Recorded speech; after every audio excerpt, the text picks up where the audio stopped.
Hello friends, welcome back to our channel. Friends, మీరు ఎప్పుడెప్పుడా అని చెప్పేసి వెయిట్ చేస్తున్నటువంటి గవర్నమెంట్ స్కూల్స్లో హాస్టల్ వార్డ్ జాబ్స్కి సంబంధించి చాలా డేస్ తర్వాత మనకి నోటిఫికేషన్ అయితే రావడం జరిగింది. సో ఈ జాబ్కి సెలెక్ట్ అయితే స్టార్టింగ్లోనే మీకు లెవెల్ 4 ప్రకారం 60,000 వరకు శాలరీ అయితే వస్తుంది. అండ్ మీకు ఫుడ్ అండ్ అకామిడేషన్ కూడా వాళ్ళే ప్రొవైడ్ చేస్తున్నారు. స్కూల్ వాళ్ళే. ఏజ్ వచ్చేసి 18 నుంచి 50 ఇయర్స్ లోపు ఉండాలి.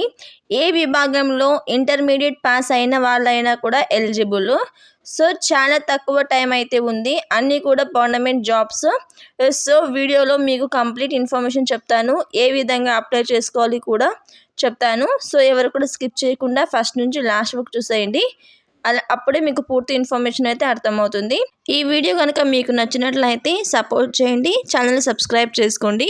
ఇంకా ఏమాత్రం ఆలస్యం చేయకుండా టాపిక్లోకి అయితే వెళ్ళిపోదాము. సో ఇంకా జాబ్ డీటెయిల్స్లోకి వెళ్ళినట్లు అయితే ఈ నోటిఫికేషన్కి సంబంధించి మనకు అప్లికేషన్ ప్రాసెస్లో మాత్రం మీరు ఎటువంటి మిస్టేక్ చేసినా మీ అప్లికేషన్ అనేది రిజెక్ట్ చేస్తారు.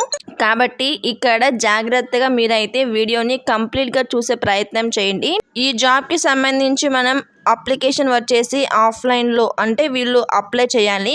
అప్లై అంటే ఏం లేదు, మీరు పోస్ట్ ద్వారా వాళ్ళకి అప్లికేషన్ పంపించాలి. సో నోటిఫికేషన్లో మనకి 4th and 5th పేజ్లో వీళ్ళు అప్లికేషన్ ఫామ్ అయితే పెట్టారనమాట. సో ఇది మీరు ప్రింట్అవుట్ తీసుకున్న తర్వాత ఇందులో మీరు ఇక్కడ రైట్ సైడ్ బాక్స్లో 15th ఆగస్ట్ తర్వాత దిగినటువంటి ఏదైతే లేటెస్ట్ పాస్పోర్ట్ సైజ్ ఫోటో ఉంటుందో అది మాత్రమే అతికించాలి. ఓల్డ్ ఫోటో అయితే అతికించకూడదు, గుర్తుపెట్టుకోండి. తర్వాత ఫస్ట్ పోస్ట్ నేమ్ రాయాలి. తర్వాత మీ నేము క్యాపిటల్ లెటర్స్లో, తర్వాత father name, next date of birth, so తర్వాత మీ జెండర్, తర్వాత ఇండియన్ అని చెప్పేసి టైప్ చేయండి. తర్వాత సోషల్ కేటగిరీ, మీ క్యాస్ట్, తర్వాత మీరు మ్యారీడా సింగిలా, తర్వాత మీకు ఏమైనా లాంగ్వేజ్ వస్తే ఆ లాంగ్వేజ్ రాయాలి. తర్వాత Aadhaar number, pan card, so ఇవి ఉంటే రాయండి, లేకుంటే ఎన్ఏ అని రాసి ఇవ్వండి. మీకు ఏదైతే అప్లికేబుల్ కాదో అది ఎన్ఏ అని చెప్పేసి మెన్షన్ చేయాలి.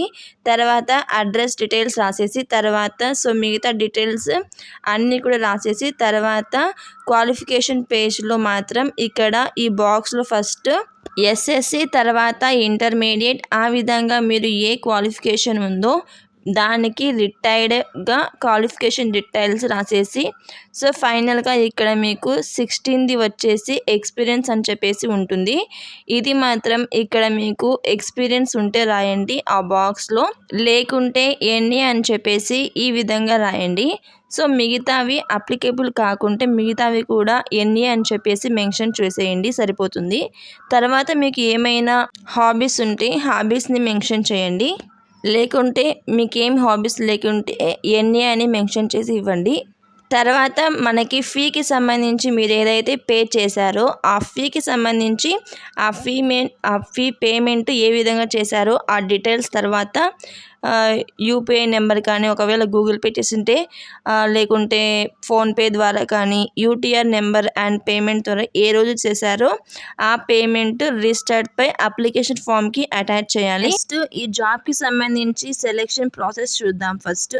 సో సెలెక్షన్ ప్రాసెస్ అనేది ఎలా ఉంటుందంటే ఈ వార్డ్ బాయ్ అంటే మనకి హాస్టల్ వార్డెన్ జాబ్స్ అనమాట ఇవి.